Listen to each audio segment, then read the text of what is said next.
hablado la clase pasada sobre lo que representa los líquidos corporales.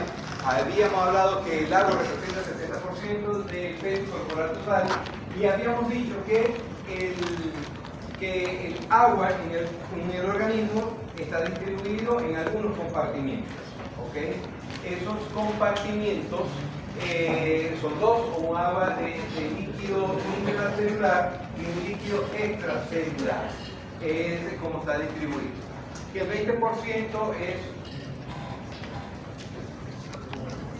20% es líquido extracelular y 40% es líquido intracelular. Que en el líquido extracelular vamos a encontrar plasma e intersticio. El plasma aproximadamente entre 4 a 4.5 o 5% y el intersticio un aproximado 17%. Pero si lo hablamos en términos como las últimas publicaciones, decimos que más de las 3/4 partes es el intersticial y menos de 1/4 parte es el plasma. Que todo el líquido que se encuentra en el compartimento intravascular, donde vamos a incluir hematocrito y plasma, es lo que vamos a llamar nosotros volumen sanguíneo. Y que el volumen sanguíneo representa aproximadamente el 7%, todo esto del peso corporal. El paciente pesa 80 kilos, es el 7%. Si yo les digo el paciente pesa 90 kilos, tenemos que calcular el líquido intracelular, sacamos el 40% de los 90 kilos. Y así lo vamos calculando. Y con una simple regla de 3. Les había dicho que para el cálculo del volumen sanguíneo lo podemos hacer de dos maneras. Por una regla de 3, sacándolo por el 7% del peso corporal total, o por la fórmula derivada del hematocrito, donde yo primero tengo que sacar el valor plasmático de una persona de acuerdo al peso y después lo calculamos de acuerdo al hematocrito que tenga. Entonces es una fórmula para poder hacer el cálculo. Yo les había dicho que les iba a enviar una información vía PowerPoint, ¿ok? No se las envié porque no tenía apenas en la ayer en la noche tuve el teléfono de la delegada. No se habían comunicado conmigo, entonces, ¿cómo les envío información si ellos no me escriben para yo poder enviar? O sea que no se las envié, no fue por culpa mía, ¿ok? Entonces, eso se las envío hoy en la noche para que ya ustedes tengan eso y les voy a ir enviando información, algo que sea fácil para el entendimiento. Entonces, todo lo hacemos por regla de 3.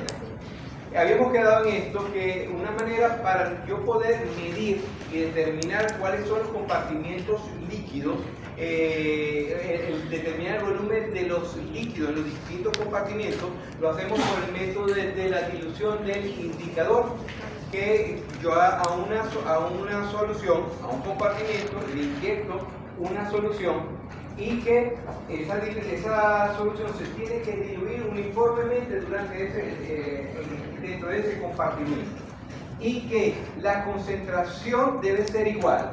La concentración de la sustancia que yo estoy inyectando debe ser igual a la concentración que se ha diluido dentro de un compartimento. Pues recuerden que hay muchos compartimientos y que habíamos dicho que para mantener ese equilibrio entre los distintos compartimentos hay un intercambio, ¿cierto? Que se intercambia entre el plasma y el intersticio para mantener las concentraciones normales entre esos dos compartimientos o subcompartimientos, y tiene que haber un intercambio entre el líquido intracelular y extracelular para mantener nuestro objetivo, que es la homeostasis. Necesitamos tener el equilibrio. Entonces tiene que haber ese intercambio. Pero ¿cómo hago yo la medición de un compartimento si se produce ese intercambio? Porque tiene que ser una sustancia que no se pueda intercambiar, que tenga que quedar en un compartimento, que no se metabolice y que no se excrete.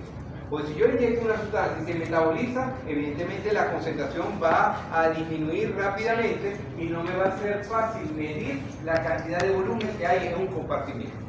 Tenemos varios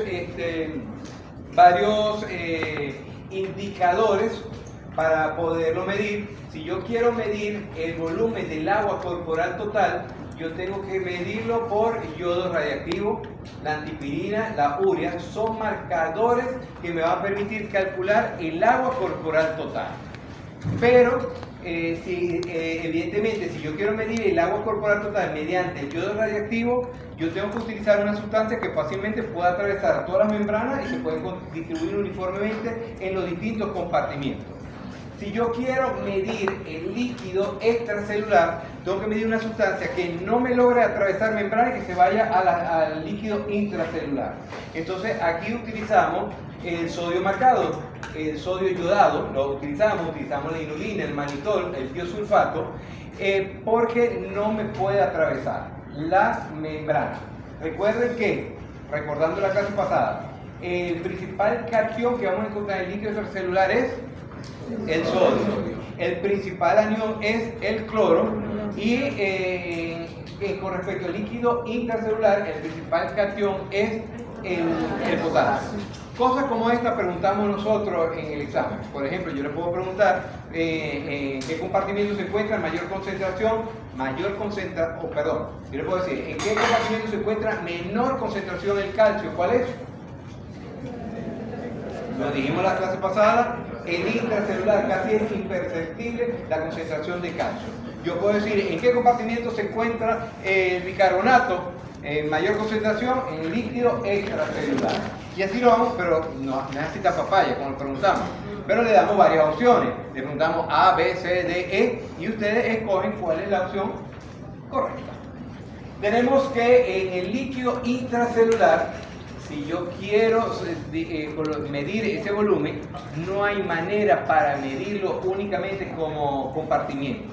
Entonces lo medimos midiendo el volumen del agua corporal total y le restamos el agua del compartimiento del líquido extracelular. Tengo que restárselo y me va a dar el compartimiento del líquido intracelular. Es decir, que si yo lo quiero medir, primero tengo que medir por medio de un indicador el agua corporal total y el líquido extracelular. También tenemos los volúmenes plasmáticos y el volumen sanguíneo. ¿Cuál es la principal diferencia que hay entre el plasma y el intersticio? La concentración de proteína, ¿cierto?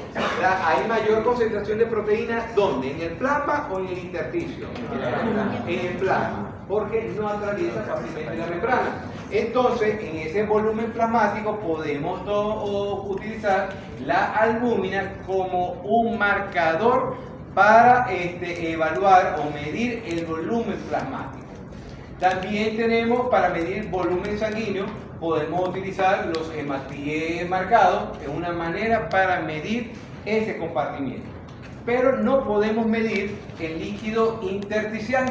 Por eso que para medir el líquido intersticial lo hacemos midiendo el líquido extracelular y le restamos el volumen plasmático. Y de esa manera podemos calcularlo. Lo que quiere decir que hay dos compartimientos que yo no puedo medir. No puedo medir el líquido intracelular y no puedo medir el líquido intersticial. Tipo de indicadores, en general, como les dije, primero tiene que ser inerte, no puede causar daño a un paciente. Segundo, no se debería eliminar fácilmente, porque si no, no lo voy a tener en ese compartimento y poderlo medir, y no debe ser metabolizado. Hay varios tipos de colorantes, hay distintos tipos de indicadores radioactivos. Y las características del indicador es, primero, que se tiene que distribuir uniformemente durante el compartimiento. Y tiene que ser exclusivo en el compartimento medido. Yo no puedo medir el líquido extracelular si ese marcador o ese indicador que yo estoy colocando atraviesa fácilmente la membrana celular y se va al líquido intracelular. No me sirve como indicador. Por eso que tiene que ser medirse, distribuirse uniformemente y encontrarse únicamente en el compartimento a medir. Tiene que ser una medición fácil y precisa, tiene que ser atóxica, no causarle daño al organismo, y tiene que tener una estabilidad metabólica y ser inerte, que entonces no sea metabolizado esta sustancia. Vamos a otra parte que es muy bonita y tiene una gran aplicabilidad en medicina. En la clase pasada me decían, en las mediciones, estos cálculos de líquido intracelular y extracelular lo hacemos en la práctica diaria, debemos conocerlo, pero no es algo que yo lo voy a hacer en cada paciente. Pero a partir de aquí, si es algo que yo tengo que hacerlo en todos los pacientes y sobre todo en aquellos pacientes que tienen un problema de retención de líquido, de exceso de líquido o de déficit de líquido. Porque es una manera para saber cuánto líquido le puedo pasar yo a un paciente. Entonces yo le tengo que sacar a todo paciente el balance hídrico para saber cómo va a ser el manejo de agua. Y como todo tiene que ser siempre, lo digo, el equilibrio, entonces lo calculo midiendo las ingestas menos las excretas. Y el equilibrio tiene que ser a cero. Quiere decir que todo lo que ingiere debe ser igual a todo lo que elimina. Porque si yo ingiero mayor cantidad de líquido y estoy eliminando menos, va a haber retención. Si yo ingiero poco líquido pero estoy eliminando mucho líquido, entonces va a haber un déficit. El paciente se me va a deshidratar. En el caso que yo les decía en la clase pasada, tengo un paciente con cirrosis hepática, porque ella todavía estaba hablando con los médicos que ya lo están atendiendo, está de alta, tiene un edema generalizado, tiene mucho líquido, pero por su problema hepático, porque el hígado es el que sintetiza la proteína. Al no tener la proteína, al perder esa proteína dentro del espacio intravascular, entonces no tenemos esa fuerza de succión, de evitar que salga el líquido del espacio intravascular, del espacio intersticial y se empieza a acumular. Entonces el paciente tiene un exceso de líquido. Entonces a él yo le tengo que colocar, tengo que tratar de medir siempre la ingesta y excreta, porque tengo que tratar de reducirle la cantidad de líquido que tiene en ese cuerpo, aumentándole por cualquier vía la pérdida y disminuyendo un poco de la ingesta para tratar de mantener el equilibrio pero sin deshidratar al paciente, ¿okay? Y tratando de que ese líquido que está en el intersticio vuelva otra vez al espacio intravascular y me funcione todo correctamente. Entonces aquí tenemos un ejemplo de lo que representa el balance hídrico 24 horas. La ingesta de líquido puede ser de dos formas. Una ingesta que es exógena y una ingesta que es endógena. Exógena con la ingesta de líquido dentro de líquido que ingerimos. Pero la ingesta exógena o el aporte de líquido exógeno es por el metabolismo de los carbohidratos. Esa agua producida después que se está metabolizando en nuestro cuerpo, esos carbohidratos, es un aporte adicional de líquido. Entonces aproximadamente es 2.300 cc en 24 horas. Se considera que una ingesta normal es de 2.100 cc en 24 horas más 200 ml que forma parte de la ingesta, el aporte endógeno de líquido. Pero evidentemente eso va a variar, porque va a variar de las condiciones de cada quien, de las condiciones climáticas, de las condiciones de actividad física, porque cuando hay mucho calor, nosotros ingerimos 2.100 cc, más nosotros no medimos la ingesta de líquido como tal en nuestra vida diaria, pero eso deberíamos hacerlo.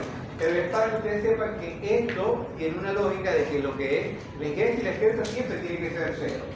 Y para que ustedes entiendan que si en esos momentos, días calurosos, en esos momentos donde yo tengo que tener una mayor ingesta de líquido, en esos momentos donde un mayor ingesta de líquido tiene que compensar a la pérdida que estoy teniendo.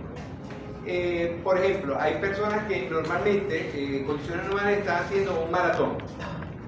Ellos empiezan a tomar mucho líquido y bastante líquido. Pero ellos no están orinando y cuando ellos empiezan a hacer la primera orina, la orina es muy concentrada.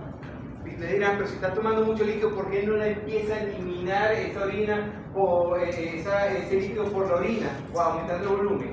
Pero es que él está perdiendo, un maratonista que está haciendo esto está perdiendo líquido por otra vía, por el sudor. Entonces el riñón actúa evitando la pérdida de exceso de líquido que está teniendo por piel, por el sudor. Entonces todo es un mecanismo que está todo fríamente calculado. ¿Okay? Entonces aquí la ingesta aproximadamente es de 2.300 cc y las pérdidas van a ser por varias vías. Tenemos unas pérdidas que son insensibles, que aproximadamente son de 700 ml diarios. Tenemos unas pérdidas por sudor, que es de 100 ml diarios. Una pérdida que es por heces, que son también 100 ml diarios aproximadamente, y una pérdida por orina, que es la mayor cantidad de líquido que vamos a tener, que es entre 1400 a 1500 ml diarios. Eso es aproximadamente lo que debería eliminar. Esas pérdidas insensibles son aquellas pérdidas que nosotros no vemos. Son imperceptibles para nosotros, pero las estamos perdiendo. Ustedes ahorita podrán tener un clima... ¿Tienen calor aquí ahorita? Sí. Ah, yo también. Pero ustedes, así como están ahorita, y podrán no estar sudando, podrán estar tranquilos, ustedes se tocan la piel y la piel la tienen normal, pero tiene una pérdida constante. Y esa pérdida constante es por la piel y la vemos por la respiración. Cuando nosotros respiramos, en esa inspiración entra aire, y ese aire en nuestro cuerpo, en nuestra vía aérea, se humidifica y se genera un vapor de agua, ¿ok? Y allí es una manera para perder agua durante la respiración. Tenemos esa pérdida de aire, de agua por la respiración, va a variar dependiendo de dónde estamos, dependiendo del clima donde estamos.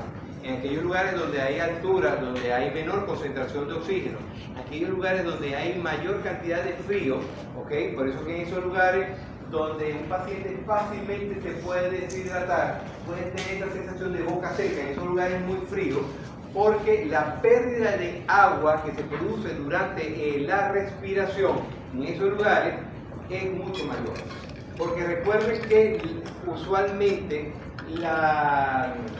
esto lo vamos a ver mucho cuando hagamos fisiología respiratoria, el aire atmosférico tiene distintas presiones y tiene una presión de agua, ese aire atmosférico.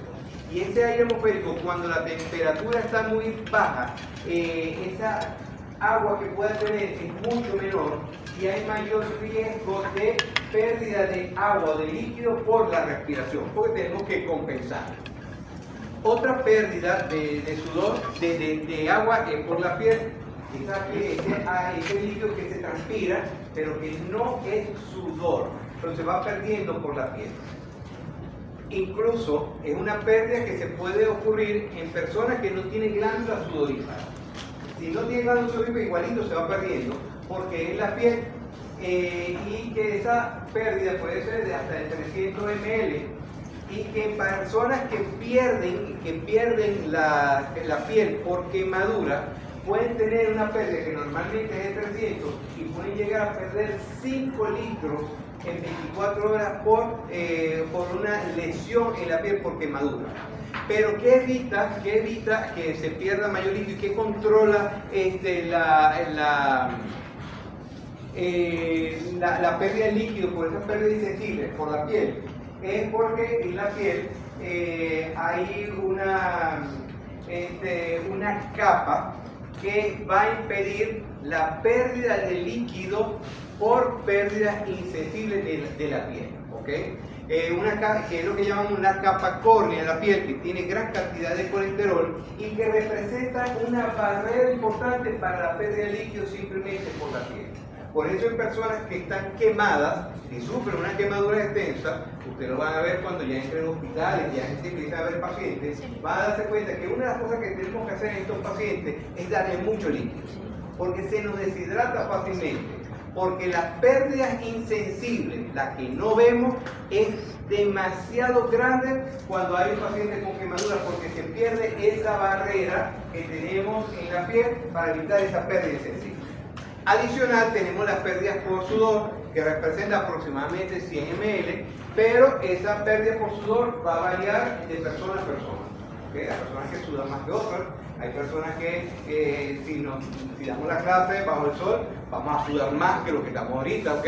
Si estamos haciendo una actividad física, si yo estoy acostado, la pérdida de líquido va a ser menor que si yo estoy trotando. Entonces es variable. O sea, lo que quiero decir que no nos vamos a centrar de que es solamente 100 ml. No, todo esto puede variar durante el día. Y la pérdida de orina aproximadamente de 1400 o a 1500. Es importante entonces que tengamos que el agua exógena lo hacemos principalmente por el mecanismo de la sed. Tengo sed, vamos entonces a ingerir el líquido, y el agua endógena son 200 ml que está producido por el metabolismo de los carbohidratos. Tenemos que las pérdidas o las salidas de líquido son pérdida insensible 700 ml, sudor 100 ml, S 100 ml y orina aproximadamente 1400 ml, algunos dicen 1500 ml. Eso es variable. También es variable, por ejemplo, así como yo le he dicho que la pérdida por sudor es variable, la pérdida por orina, dependiendo de las condiciones que está ocurriendo, las demás pérdidas variables, también las pérdidas por S es variable, porque normalmente son 100 ml. Ajá, pero ¿qué hacemos con un paciente que tiene una enterocolitis, que tiene vómito, diarrea y que tiene una gran pérdida de líquido por vía digestiva? Por eso, en un paciente que tiene diarrea, dudo mucho que sea 100 ml.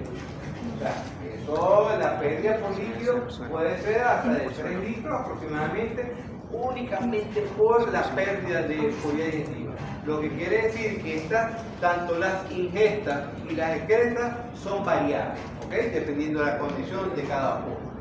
Entonces tenemos que las pérdidas insensibles aproximadamente son 700 ml, y yo pudiese calcular las pérdidas insensibles, porque así como yo les digo, en la práctica diaria nosotros medimos el balance hídrico, y yo tengo que calcular de cada paciente lo que ingirió o lo que ingresó y lo que egresó.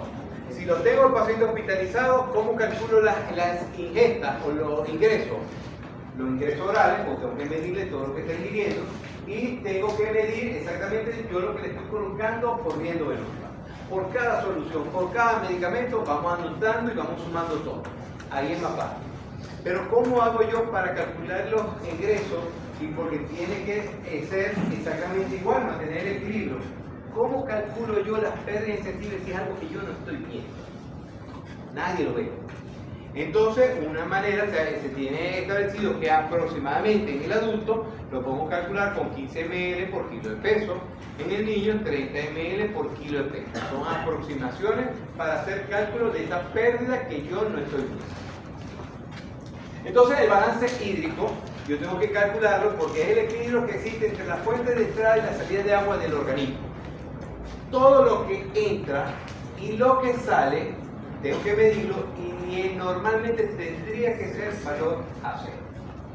En condiciones normales, si yo estoy en reposo y yo durante el día empiezo a tomar, estoy en un lugar frío, estoy tranquilo en mi casa, y me tomé 2,5 litros de líquido o 3 litros de líquido, solamente ingesta, no sabemos todo lo que se está metabolizando con todo lo que me ha alimentado. Esta puede, o los ingresos pueden ser mayores. En las excretas tiene que ser igual. Por eso no sé si ustedes se han dado cuenta que cuando ustedes toman mucho líquido, mucha agua, ay, hoy me tomé 4 litros. Hay personas que viven ahora con esos contigo, termos, parecen unos termos que se toman, que tienen hasta litro y medio y se toman 2 o 3 de esos. Estas personas que toman mucho líquido, ¿cómo orinan esas personas? En condiciones, el volumen, primero vamos con el volumen urinario, es mucho mayor, la mantiene el baño orinando a cada rato, orina a cada rato. ¿Y cómo es la característica de esa orina? Transparente, muy diluida, porque es tanto líquido que está eliminando, y lo está haciendo porque está compensando a la excreta. ¿Por qué? Porque el organismo tiene que mantener ese equilibrio, ese balance hídrico cero. Esto ocurre fácilmente en condiciones normales, porque estamos sanos. Esto se complica cuando es en condiciones patológicas, donde yo entonces tengo que medir después qué es lo que voy a hacer para compensar lo que está ocurriendo en el paciente. Aquí vemos que entonces todo lo que ingiere y lo que sale tiene que ser normal, y todo lo que entra y sale tiene que ser normal. Por ejemplo, aquí todo lo que está ingiriendo en este paciente tiene que ser igual a lo que sale. En este paciente que se está dializando, ¿ok? En este paciente tengo que tratar de mantener la cantidad normal de líquido en el organismo, y aquí la hemodiálisis está tratando de sacar todo el líquido posible para mantener ese equilibrio, ¿ok? Aquí en estos dibujos, aquí vemos un paciente que está vomitando o tiene evacuaciones líquidas. y tiene que ser igual a la ingesta. Por eso que cuando un paciente está con evacuaciones líquidas, que le digo yo, cada vez que usted vaya para tener una evacuación líquida, tiene que tomar líquido. Tenemos que compensar la pérdida de líquido. No es que he tenido 10 evacuaciones y he tomado líquido, no, te vas a deshidratar y que de una vez la boca seca. ¿Okay? La boca seca, las orinas oscuras, palpitaciones, debilidad, porque no estamos compensando el exceso de líquido que estamos eliminando. Cuando hablamos de desbalance hídrico, es la alteración que se produce en el equilibrio fisiológico que debe existir entre la ingesta y la pérdida de agua en el organismo. Hablamos de un balance hídrico positivo. Cuando no hablamos de un balance hídrico positivo, ¿quién me lo dice? ¿Cuándo? Cuando es mayor las ingestas que las excretas, podemos decir entonces que es balance hídrico positivo, o lo pongo al revés, cuando las excretas es menor que las ingestas, es balance hídrico positivo. Entonces lo colocamos de las dos maneras, cuando la ingesta es mayor que las excretas, o cuando las excretas es menor que las ingestas. Hablamos de un balance hídrico positivo. Hablamos de un balance hídrico negativo cuando las excretas son mayores a las ingestas. Cuando las excretas son mayores a las ingestas, o cuando las ingestas son menores a las excretas. ¿Ok? Entonces, hablamos aquí, ingesta menor que las excretas o las excretas mayor que las ingestas. Vamos a hablar un caso clínico hipotético. Hipotético, falso. Vamos a suponer. Aunque esto es algo que bastante frecuente nos llega. Cosas así podemos explicar, podemos preguntar en el examen, pero tratando desde el punto de vista fisiológico, sin entrar mucho a la patología. Este es un paciente que tiene una enterocolitis aguda, imagínense que tiene vómito, diarrea, ¿okay? Una pérdida de líquido por vía digestiva. Entonces yo tenemos que calcular la ingesta y la excreta, lo hospitalizamos y le calculamos, bueno, ¿cuánto está ingiriendo el paciente? 800 ml diarios. Agua de los alimentos, 600 ml diarios. Ojo, la agua metabólica, eso es un aproximado, pero vamos a utilizar casi que como una constante. Lo que yo espero que el señor, si está ingiriendo alimentos, se está produciendo la oxidación de los carbohidratos y debería producir aproximadamente 200 ml. Pero yo no lo puedo calcular como tal. Pero un paciente, por ejemplo, que está con vómito y diarrea, y yo lo ingreso en dieta absoluta, la ingesta yo la voy a medir por vía endovenosa y no desde el punto de vista del metabolismo de los alimentos. Pero vamos a sumar acá, tenemos que el agua ingerida 800, el agua de alimentos 600 y 300 de agua metabólica dan 1700 ml. Las excretas tienen 975 ml, una excreta que está baja con respecto, pero no está disminuida 100%, pero ha disminuido, aunque podemos decir que está considerable, todavía normal. Ese es una pérdida por ese 800 ml, ¿okay? Es muy alta. Las pérdidas insensibles las tenemos como 700 y los vómitos a una pérdida adicional de 400, ¿ok? Aproximadamente tenemos 2.975 ml, que yo creo que aquí le faltó a esto, porque, o sea, cuando alguien vomita, y no sé, yo cuando vomito yo pienso que me voy a morir. Y me da sudor, palidez, respiro mal, las pérdidas insensibles deben aumentar. Uno se pone sudoroso, pálido, impotenso, o sea, que creo que ahí debería haber más pérdidas. Pero bueno, este es el caso que tenemos. Entonces, aquí nos preguntamos, ¿cómo está el balance hídrico? ¿Positivo o negativo? Negativo. Negativo. Porque la secreta es mayor que la excreta. Okay. Metabolismo general del agua corporal total. El agua corporal entonces tiene dos componentes, que es uno que es el solvente, que es el agua, y lo otro los solutos, que son los distintos compuestos que tenemos dentro del agua. Compuestos orgánicos como proteínas, lípidos y carbohidratos, y como lo hemos hablado también en las clases pasadas, los distintos componentes, los inorgánicos, que serían los electrolitos. Por eso que agua es una solución hidroelectrolítica. ¿Okay? Nuevamente hablamos de la composición de los compartimientos líquidos, ya esto lo habíamos hablado en la clase pasada. Líquido intravascular, intersticial y el líquido intracelular. El intracelular, el principal catión es el potasio, 140 miliequivalentes. Tenemos baja concentración de sodio, baja concentración de cloro, casi imperceptible la concentración de calcio, pero aumento de la cantidad de proteínas y de aniones ATP. En el líquido extracelular, los dos compartimientos tienen la misma concentración, muy similar, pero tienen la diferencia es la mayor concentración de proteínas en el espacio intravascular con respecto al espacio intersticial. En la concentración de sodio en el líquido extracelular, es importante que la sepamos cuál es, porque cuando yo le tomo una muestra de sangre a un paciente y le quiero decir, ay, vamos a determinar cómo está el sodio. Me dice un valor, pero yo necesito saber si ese es el valor que debería tener el líquido extracelular.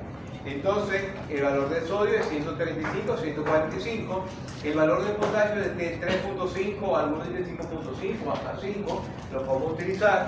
El valor de bicarbonato de 22 a 28 miliequivalentes, el valor de cloro aproximadamente 103.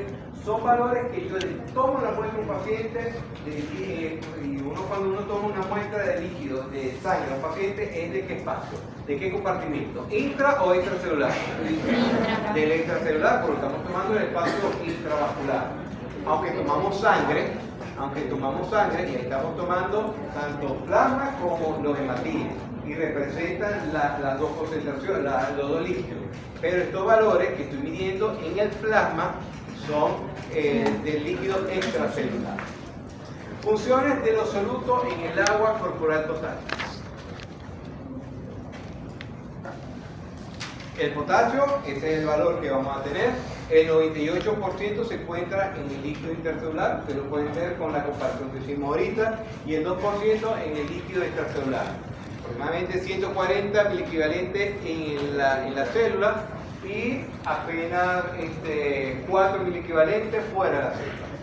Tiene que mantener el potencial de la membrana de reposo. Usted no sabe nada del potencial de acción, ¿cierto? No sabe qué es un potencial de acción. Sí. Cuando terminemos la clase de fisiología renal, vamos a hablar sobre neuromuscular, y en la clase de neuromuscular hablamos del potencial de acción. Que todas esas células que cumplen una función, que todas esas células que son excitables, están en reposo y al momento de excitarse va a ejercer una función. Pero ese mantenimiento de esas células en reposo la mantiene la concentración de potasio. Entonces, esta es una de las funciones que cumple el potasio. Excitabilidad del músculo esquelético y cardíaco, en el equilibrio ácido-base, en la estructura y función del riñón, interviene en distintas reacciones químicas. Cuando entramos en patológico, cuando el potasio está alto, hablamos de hipercalemia, y cuando el potasio está bajo, hablamos de hipocalemia. Y cada uno de estos trastornos me va a provocar algunas manifestaciones. Con respecto al sodio, el valor del sodio es de 135 a 145 miliequivalentes litros. El 50 al 55% se encuentra en el tejido óseo, el 45% se encuentra en el líquido extracelular y un 5% en el líquido intracelular. Es el que me va a determinar la osmolaridad del líquido extracelular. La osmolaridad, que aquí vamos a encontrar los términos, osmolaridad y osmolaridad. Osmolaridad es la cantidad de osmoles de solutos que hay en un litro de agua, en un litro de solución, perdón. Y osmolaridad es lo mismo, pero en un kilo de solución. Pero en términos de cálculo de osmolaridad, en lo que representa fisiología, prácticamente lo asumen como términos iguales, similares. Entonces, osmolaridad y osmolaridad es igual, pero lo vamos a utilizar como osmolaridad, tal cual como lo explican en los libros. En los libros van a ver que van a hablar de osmolaridad y osmolaridad, pero después dicen que lo vamos a utilizar de forma similar los dos términos y lo utilizamos como osmolaridad. Díganlo. ¿Será que se puede subir más el poco arriba?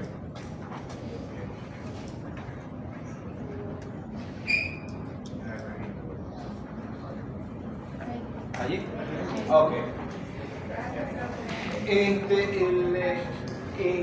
Cuando nosotros calculamos la osmolaridad, lo calculamos dependiendo de la cantidad de las características, la cantidad de solutos osmóticamente activos dentro de un compartimiento. En el líquido extracelular, el principal constituyente, el principal componente que vemos aquí es el sodio. Y el sodio, por su alta concentración y tener una actividad osmótica importante, es lo que representa la osmolaridad en el líquido extracelular, que debería ser aproximadamente entre 270 a 310 milimoles litros. También va a representar la osmolaridad y me va a representar el volumen y representa la presión arterial. Tiene una función todas estas concentraciones de sodio. Mire cómo cuando yo le coloco que eso lo vamos a ver más adelante, cuando le coloco sodio al líquido extracelular, que representa mayor cantidad de solutos, va a haber un arrastre de líquido hacia ese espacio donde yo tengo el sodio. Y de cierta manera me aumenta el volumen y me aumenta la presión. ¿Cuántos de ustedes no han escuchado de que se bajó la persona y vamos a dar sal? Vamos a colocar un poquitito de sal, porque con la sal vamos a resolver el problema. Pero bueno, tiene una cierta lógica en el sentido de decir que vamos a colocarle sal para que la sal se absorba, se va a absorber, va a pasar a la sangre, y al aumentar la cantidad de sodio, de soluto dentro del espacio intravascular, va a hacer que el líquido que está fuera de ese espacio entre al espacio intravascular. Aumentamos volumen, y al aumentar volumen aumentamos presión. ¿Ok?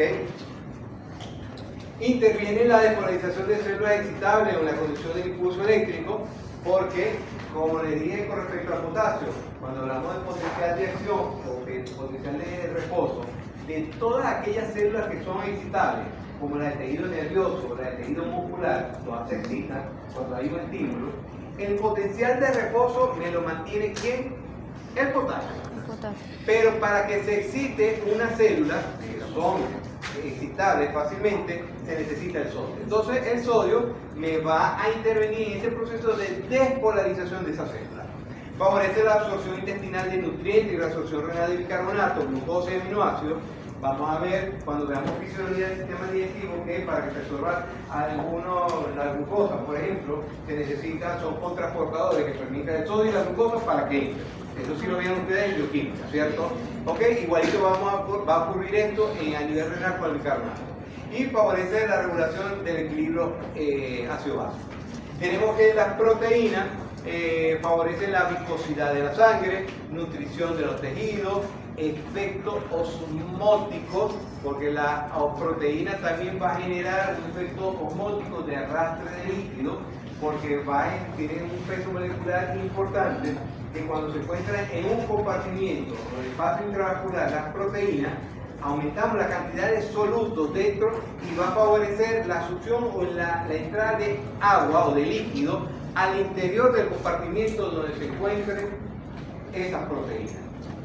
Por eso que ocurre en los pacientes con cirrosis hepática, vuelvo al mismo paciente porque es el que tengo ahorita, los pacientes con cirrosis hepática tienen mucho líquido fuera del espacio intravascular, se está acumulando en el espacio intersticial. Pero es porque no tiene proteína, no tiene albúmina, porque tiene un daño hepático y el hígado sintetiza la proteína. Entonces, al no tener proteína, vamos a tener poca concentración de proteína en el espacio intravascular. Y como pierde ese efecto osmótico de arrastre, de mantener la cantidad de líquido dentro del espacio intravascular, ¿qué pasa con el líquido? Empieza a salir, ¿ok? Se empieza a acumular. Si tuviese una concentración importante de proteína dentro del espacio intravascular, el líquido entra al interior otra vez del espacio intravascular. Interviene el transporte en membrana, proteínas en membrana, que permite el transporte. Como vamos a ver más adelante, en la parte de hemostasis interviene la coagulación, interviene el sistema de defensa por medio de las inmunoglobulinas, y el valor normal es de 3.5 a 5.5 la albúmina. ¿Ok? Y genera una presión que es la presión oncótica o coloidosmótica, que es la presión generada por la proteína. Esto solamente para que repitamos cosas que ustedes vieron ya de biología celular. cómo se produce el intercambio entre los distintos compartimentos hídricos, sea intracelular, extracelular o entre las membranas que hay entre el intersticio y el volumen plasmático. Depende de las características de la membrana y depende de las características de las moléculas intercambiadas. De las características de la membrana, si es una membrana impermeable, permeable o semipermeable. Hay unas membranas que son semipermeables, ¿ok? Y esas membranas semipermeables fácilmente me permite el paso de agua a nivel de los dos compartimientos, y ese paso de agua se produce por un proceso de ósmosis. Aquí vemos, por ejemplo, dos tipos de soluciones. Tenemos un compartimiento, otro compartimiento y tenemos esta membrana. Las dos prácticamente tienen la misma cantidad de volumen, de líquido, ¿cierto? Sí lo vemos acá. Pero cada puntico representa un soluto. ¿En qué compartimiento hay mayor cantidad de soluto? ¿En este o en este? En el primero. Hay mayor cantidad de soluto con respecto a este. Pero recuerden que yo tengo que mantener las condiciones, las concentraciones normales no solamente de agua, sino de su constituyente. Si el cuerpo humano no lo hiciera así, imagínense cuando hay una entrada de sodio o de potasio al interior del espacio extracelular, aumentaría la cantidad de sodio y potasio y me produciría hipercalemia o hipernatremia, o si disminuye me produciría hipernatremia y hipocalemia, y me puede producir manifestaciones, si es sodio, neurológicas, si es potasio, cardiovasculares o musculares, que pueden ser hasta fatales. Entonces tiene que haber ese intercambio. Entonces, ¿qué ocurre aquí? Aquí ahí tengo una solución hipertónica, y aquí tengo una solución hipotónica. Una solución hipertónica es la que tiene una alta tonicidad que está generada por la cantidad de solutos que va a encontrar en el compartimiento, y la solución hipotónica es la que tiene menor cantidad de soluto en este compartimiento. Entonces, como yo tengo que mantener la cantidad de las concentraciones similares, ¿qué es lo que va a atravesar esta membrana? Va a atravesar el soluto o el líquido. El líquido porque es permeable al agua, pero es impermeable a los solutos, no se permite, casi impermeable a la gran mayoría de los solutos. Entonces atraviesa el agua. Vemos que ocurre acá, empieza a pasar agua del líquido de este compartimiento a este a través de esta membrana para tratar de igualar las dos concentraciones. Que ciertamente aquí hay mayor volumen, sí, hay mayor volumen, pero el objetivo de esto es mantener volumen, pero mantener las concentraciones normales para que se pueda producir el buen funcionamiento del organismo.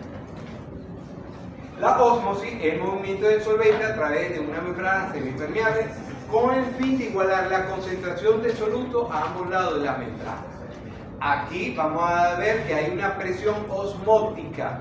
¿Y qué es lo que hace? ¿Por qué el agua se viene para acá? Porque hay tanta cantidad de soluto que genera un arrastre de agua de ese compartimiento donde hay más a un compartimiento donde hay menor cantidad. Cuando hablamos de ósmosis, que es el paso de agua de un lugar de menor concentración de soluto a un lugar de mayor concentración de soluto. Tenemos que la molaridad plasmática es de 270 a 310 miliosmoles líquidos. Aquí tenemos una solución isotónica. La solución isotónica, también llamada, ¿cómo la conocen ustedes esta solución? La solución fisiológica, que es prácticamente llamada fisiológica porque mantiene una concentración similar a la del plasma. ¿Okay? Es la que mantiene una concentración similar, tiene una concentración de sodio de entre 135 y 145, es una solución que no solamente tiene sodio, sino es cloruro de sodio, que tiene esta concentración. Cuando yo le coloco a un paciente una solución isotónica, y esta solución isotónica se pone en contacto con la célula, como tiene la misma cantidad de líquido y solutos normales que debe tener, no me modifica la condición de la célula. Mire que la célula se mantiene intacta. se pone en contacto con la célula, permite ese choque con la membrana celular y no va a producir ningún cambio en la célula, porque tiene una misma concentración normal de agua y de soluto dentro. ¿Qué ocurre? Esta es una solución isotónica, pero aquí tenemos una solución hipertónica donde hay mayor cantidad de soluto y aquí donde hay una menor cantidad de soluto. Aquí lo voy a dejar. ¿Qué ocurre si yo someto a una célula o coloco a la célula en una solución hipertónica como esta, donde hay mayor cantidad de soluto y menor cantidad de agua? ¿Qué cree que esa solución va a producir o va a modificar en la célula? La célula. La va a deshidratar. ¿Ok? Vamos entonces a ver cómo empieza a salir líquido de la célula para tratar de compensar la alta concentración de soluto que tenemos acá. Entonces, una solución hipertónica donde está concentrada mayor cantidad de soluto va a producir una deshidratación celular, porque la célula tiene que tratar de mantener el equilibrio de lo que está ocurriendo fuera de ella y empieza a salir agua fuera para tratar de normalizar y de igualar nuevamente esa concentración de soluto.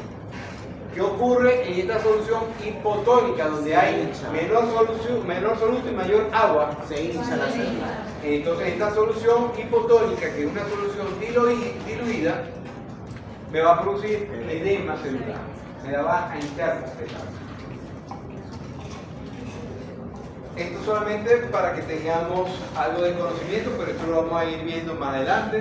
Los mecanismos de transporte, los diferentes compartimentos líquidos, donde tenemos una unidad microcirculatoria, donde tenemos vasos de resistencia, que es la vaso de resistencia, que son las arterias, tenemos vasos de capacitancia, que son la parte venosa, ¿ok? Pero eso lo vamos a ver más que todo cuando veamos fisiología cardiovascular, ¿ok? Que tenemos varios tipos de capilares. Tenemos capilares que son continuos, fenestrados o discontinuos. Tenemos estos tres tipos de capilares. Tenemos los capilares continuos, donde tenemos unos poros intercelulares que son pequeños, de 6 a 8 nanómetros. Y este tipo de capilares continuos lo vamos a encontrar en músculo liso, esquelético, piel, tejido graso, conectivo y en circulación pulmonar. Tenemos unos capilares que son fenestrados, que tienen unos poros de células endoteliales de 20 a 8 nanómetros. Es importante que tengamos conocimiento de esto, porque ya para la clase del día martes, que comenzamos a hablar del riñón y vamos a hablar del glomérulo, vamos a darnos cuenta que en el glomérulo, para que se produzca ese filtrado de todo lo que está en el líquido extracelular y pasa al riñón y se va a filtrar para después ver qué es lo que se va a orinar o no, se necesitan estos capilares glomerulares, en este caso, que se encuentran en el riñón, y lo vamos a hablar a partir de la semana que viene. Pero que hay entonces otro tipo de capilares que son fenestrados, que tienen muchos orificios y que permite el mayor grado de filtración y tienen unos poros mucho mayores. Y tenemos unos capilares discontinuos, que son una pared interrumpida por grandes poros intracelulares, como vemos acá, y están ubicados en los sinusoides hepáticos, vasos, tejido linfóide y médula ósea. ¿Okay? Esto lo vamos a ver más adelante después.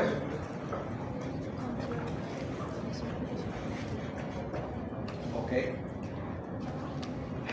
Me voy para acá. Para el control de la circulación capilar, en este proceso de control de la circulación capilar tenemos un flujo que es intermitente, no continuo, ¿okay? Que se produce más que todo por el cambio del tono del músculo liso, de las metarteriolas y los esfínteres precapilares. Entonces aquí vamos a tener varias sustancias que me va a modificar el tono del vaso. Me lo va a producir, me lo va a ampliar, el vasodilatación, y me lo va a construir, a contraer, ¿okay? O a cerrar, que es la vasoconstricción. Modificando el tono vascular me va a permitir la entrada o el mayor flujo o menor flujo de líquido a esa célula. Entonces tenemos, es una manera de controlar el tono. Tenemos la noradrenalina, que prácticamente va a producir vasoconstricción arteriolar. Tenemos en el endotelio sustancias vasodilatadoras como el óxido nítrico o la prostacyclina, que son vasodilatadores, y si son vasodilatadores me amplía el diámetro del vaso y me va a permitir mayor flujo. Y en el endotelio tenemos sustancias vasoconstrictoras, que tenemos la endotelina 1 y la angiotensina, que me reduce el diámetro del vaso, me produce vasoconstricción, y ¿cómo va a ser este flujo? Disminuyente, ¿ok? Más adelante, en el camino de fisiología, vamos a ir hablando de todo esto, pero en la parte de fisiología renal vamos a hablar mucho de vasoconstricción, vasodilatación, vamos a hablar mucho de angiotensina 2, de endotelina, vamos a hablar de algunas cosas de esto. Otra cosa, en el control de la circulación capilar tenemos las necesidades tisulares de oxígeno. En una persona que está en reposo, las necesidades de oxígeno son mínimas, ¿ok? Porque sus células no están tan en actividad. Pero cuando una persona entra a mayor actividad, donde hay aumento de metabolismo celular, entonces va a haber mayor aporte de sangre, de líquido a los tejidos, va a haber mayor requerimiento. Entonces, en estos momentos, cuando las necesidades tisulares son mayores, tiene que haber un mayor flujo de sangre a esos tejidos. Esto lo vamos a ver después. Sin embargo, es importante que solamente sepan esto. Eso va a ser tarea para la casa, ¿ok? Lo que es equilibrio de estado, donde todo el líquido filtrado en un extremo arterial es exactamente igual a lo que se absorbe en el extremo venoso linfático. Hago una pregunta. ¿De qué manera puede servir este equilibrio de estado? Este enunciado que yo le estoy colocando para lo que estamos viendo en líquidos corporales. Para medir el edema. Porque aquí me dice para medir el edema. No tanto para medir el edema, pero sin embargo, cuando se rompe esto, va a haber edema. Cuando se rompe esto, va a haber derrame, ciertamente. Para ver el vacío. Pero es esto, para ver qué es lo que... Para ver qué es lo que... cómo está si hay una tendencia a acumularse líquido o no. Porque vamos a ver que todo lo filtrado en el extremo arterial es exactamente igual a lo que se absorbe en el extremo venoso y linfático. Yo le había dicho, si no está funcionando, por ejemplo, que hablamos en la clase pasada, el sistema linfático, que es el sistema de retorno después de todo lo que se ha utilizado, de lo que se ha extravasado, lo que queda en el intersticio, y tiene que trasladarlo nuevamente al sistema venoso para que siga la circulación y forme parte de la circulación general. Si eso no está funcionando bien, hay mayor riesgo de retención de líquido, ¿ok? Y quiere decir que eso se va, al producirse eso, se rompe ese equilibrio de estado. Entonces, aquí este equilibrio de estado establece que todo lo que se va a filtrar, todo lo que pasa por el extremo arterial, debe pasar por el extremo venoso. Si eso no ocurre, en alguna parte está ocurriendo algo, en alguna parte se está acumulando líquido, entonces eso siempre tenemos que mantenerlo. Cuando se rompe el equilibrio estable y se produce, entonces cuando hay edema, que es acúmulo anormal de líquido en el espacio intersticial, y cuando hay derrame, acúmulo de líquido en algún espacio potencial. Vamos a hablar de espacio potencial, pericardio, la pleura. Esto solamente lo voy a nombrar porque ya esto ustedes lo vieron en biología celular, lo vieron en bioquímica, los mecanismos de transporte que pueden ser pasivo, activo, los activos de difusión facilitada, pinocitosis, fagocitosis, exocitosis, y los pasivos por proceso de difusión, osmosis y filtración. Estos son los sistemas de transporte. El transporte activo puede ser o es en contra de un gradiente de concentración, puede ser primario o secundario, consume energía y necesita de transportadores. Ya esto es algo conocido por ustedes. Y el transporte pasivo es difusión simple, difusión facilitada, ósmosis y filtración.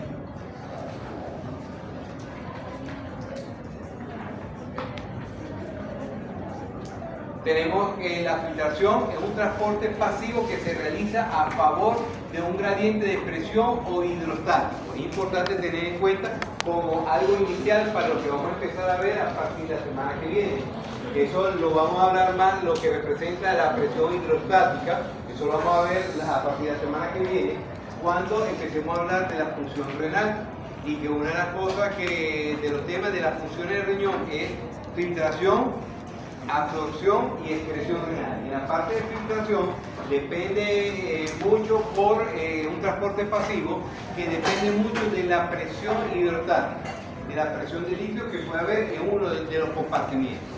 Y es un transporte exclusivo de los capilares sanguíneos y lo vamos a ver específicamente en los capilares glomerulares.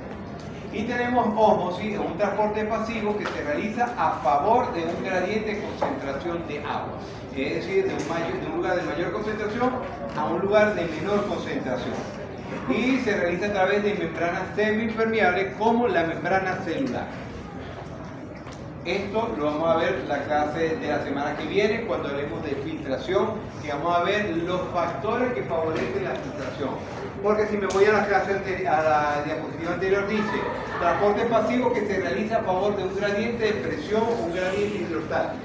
Es decir, un paso de líquido que va de un lugar de mayor concentración de agua a un lugar de menor concentración de agua. Pero para que favorezca la filtración tiene que haber presiones, presión hidrostática y presión coloidosmótica. Pero esa presión hidrostática y coloidosmótica no me voy a tener ahorita a hablarlo, sino lo vamos a hablar cuando hablemos de filtración glomerular para que ustedes me lo puedan entender mejor. Estos son los factores que favorecen a que el agua o los solutos se filtren de un lugar, de un compartimiento a otro, pero hay fuerzas que se oponen y hay fuerzas que favorecen esa filtración. Pero lo vamos a hablar en la clase siguiente. ¿Okay? Tenemos presión, la diferencia de presión oncótica y de presión osmótica. Presión oncótica, también llamada coloidosmótica, y tenemos presión osmótica que depende de la osmolaridad. Las unidades de medida de la presión coloidosmótica es milímetro de mercurio y la unidad de medida de la presión osmótica o la molaridad es miliosmoles litro. El elemento que determina la presión oncótica o la osmolaridad, dijimos que la presión oncótica se olvide que era la proteína, ¿okay? Que es el principal elemento que me va a generar la presión oncótica. Y le había dicho que la osmolaridad, el principal elemento que lo va a producir son solutos de bajo peso molecular, en este caso el sodio, ¿okay? Factores que la modifican: el tamaño de la molécula, aquellas moléculas de alto peso molecular, moléculas macro grandes, me va a generar mayor presión oncótica. Y la presión osmótica, ¿qué factores me la modifica? El número de moléculas. Le dije que en el líquido extracelular, el sodio es el principal, la principal sustancia osmóticamente efectiva, es la que son partículas muy pequeñas, pero es que está en mayor concentración en ese compartimiento. Esto es solamente más de lo que ustedes vieron en biología celular. Ustedes ven eso en biología celular, ¿cierto? Ajá. Pinocitosis, fagocitosis, todos estos procesos que es un proceso de invaginación de una porción de la membrana celular y prácticamente se forma como una vesícula dentro de la célula y permite el paso de sustancias al interior de la célula. Exocitosis es cuando tenemos algunos organelos sintetizan algunas sustancias, ¿ok? Y hay veces que puede ser sustancias, enzimas, cualquier partícula, y las está englobada en vesículas, y estas vesículas se van acercando poco a poco a la membrana celular, se fusionan y la liberan. Y ya por último, la fisiopatología de los líquidos corporales que tenemos. ¿Cuáles son los trastornos de volumen? Si el balance hídrico está negativo, hipovolemia. Si el balance hídrico está positivo, la hipervolemia. Trastornos de la composición, trastorno de los electrolitos es dependiendo del electrolito que está alterado. Si el potasio está alto, hablamos de hipercalemia. Si el potasio está bajo, hablamos de hipocalemia.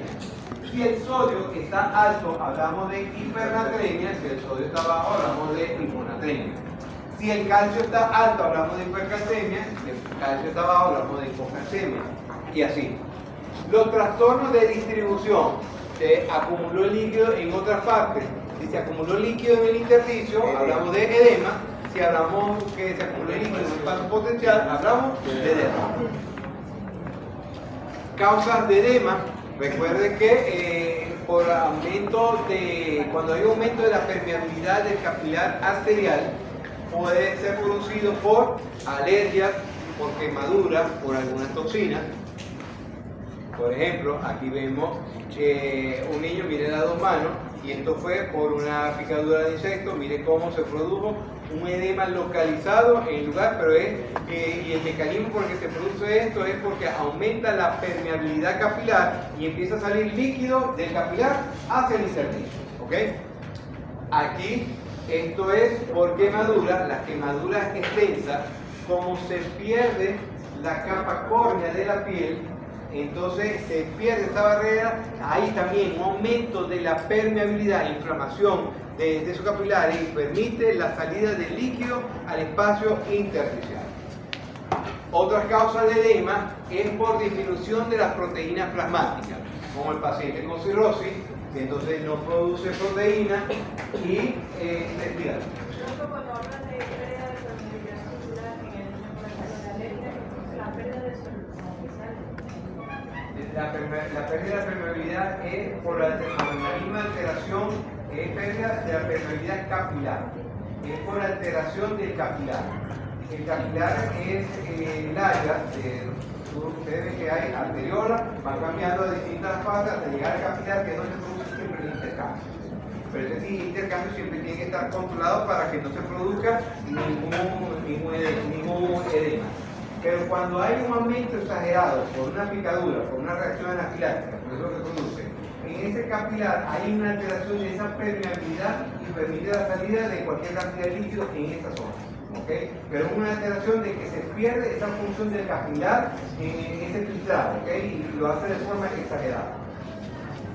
En los pacientes con disminución de la proteína plasmática, no solamente en el caso del paciente con cirrosis hepática, donde la síntesis está disminuida. ¿Qué hacemos nosotros con el paciente renal que empieza a eliminar proteínas? ¿O qué hacemos con ese paciente desnutrido que no está ingiriendo proteína?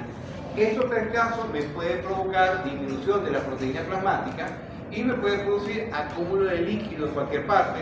Aquí tenemos un hígado sano, un hígado enfermo cirrótico, y mire cómo el paciente empieza a acumular líquido en cavidad abdominal, que es lo que llamamos ácido.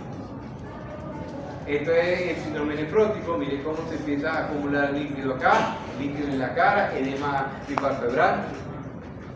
Otra causa de edema es por aumento de la presión del capilar linfático.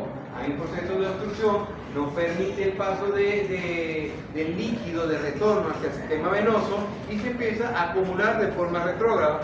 Puede ser por parásitos, como se lo expliqué en la clase pasada, tumores, o de causa iatrogénica, post cirugía. Aquí vemos, esta es una causa iatrogénica. Una paciente que le hicieron una mastectomía total por un cáncer de mama y se secciona, por la cirugía se secciona la parte de la vía linfática, y miren cómo produce esto es linfantiasis, ¿ok? Y esto también, estos son edema, pero edema, hay acúmulo de líquido en el intersticio, pero por causa más que todo linfática. Otra causa de edema por aumento de la presión en el capilar venoso o arterial. Esto lo vemos con mucha frecuencia en pacientes con insuficiencia cardíaca congestiva, también en cirrosis, tromboflebitis, embarazo, enfermedad renal crónica, ¿okay? Que son el típico edema que vemos en las mujeres que están contentas porque tienen esos tobillos grandes, porque no tienen sus canillitas. Y miren, eso es por acúmulo de líquido que hay en los miembros inferiores, pero es por un aumento de la presión de capilar venoso. ¿Okay? Miren cómo esto es lo que yo les decía en la primera diapositiva que le coloqué, que esto es la fovea. Cuando yo le coloco, le hago presión con el dedo y vea una fovea, una marca, eso es indicativo de que hay edema y un edema en el intersticio.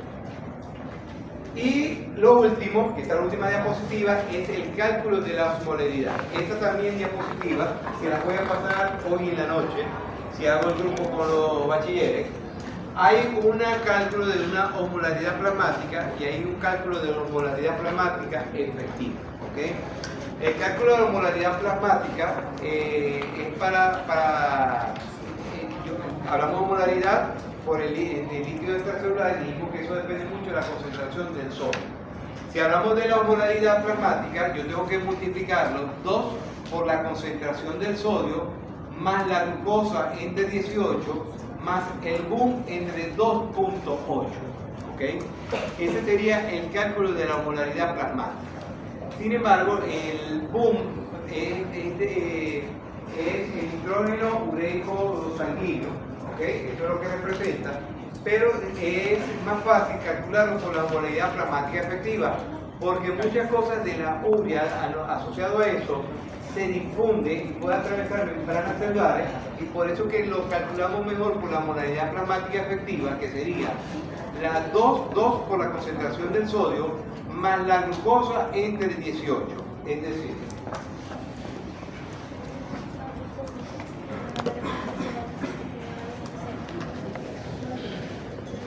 si yo quiero calcular la osmolaridad plasmática, lo calculo tengo que tener dos valores. Yo tengo que tener el valor del sodio. Me dicen, por ejemplo, el sodio está en 147 mil equivalentes litros, y me dice que la glucosa, este es el sodio, y que la glucosa está en 213 miligramos decilitro. Esos son valores en sangre, ¿okay? Entonces yo quiero calcular la osmolaridad plasmática. Y la osmolaridad plasmática es algo que nosotros tenemos que hacer en la práctica diaria. En los posgrados, a todos los pacientes, todos los residentes, tienen que sacarle la osmolaridad plasmática a todos los pacientes. Hoy día uno lo hace menos, pero una manera para saber cómo está la osmolaridad en un compartimiento. Si al paciente le falta líquido o no le falta líquido, yo lo debería calcular mediante esta forma. Vamos a hacer la fórmula plasmática efectiva, que sería esta. Entonces, la fórmula es 2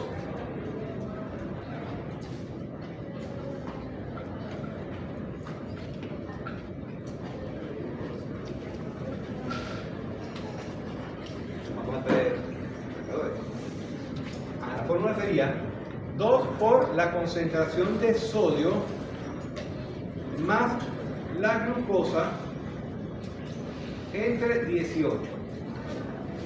Esta es la fórmula. Entonces, si yo quiero aplicar esta fórmula con estos valores, yo tengo que multiplicar 2 por 147 más 213 entre 18. Lo primero que hacemos, para hacerlo de una forma más fácil, 2 por 147, ¿cuánto da? Ayúdenme ustedes allí que tienen la calculadora. 294. Entonces da 294 más 213 entre 18. 11,83. 11,83. Ahora sumo 294 entre 11,83. ¿Me da? ¿Me da cuánto? ¿Cuánto? No, es más. 305,83. 305,83. Habíamos dicho que la osmolaridad plasmática es de cuánto a cuánto.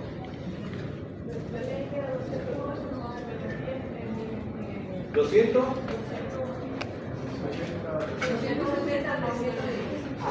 Habíamos dicho que la osmolaridad plasmática es 270 a 310. Yo puedo decir que la osmolaridad plasmática en este paciente está normal.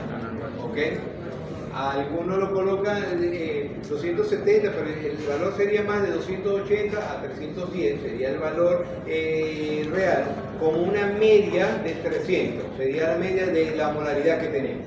En este caso, miren cómo tenemos la osmolaridad plasmática, en este caso miren cómo tiene la concentración de sodio, está en 155 y una glicemia en 250.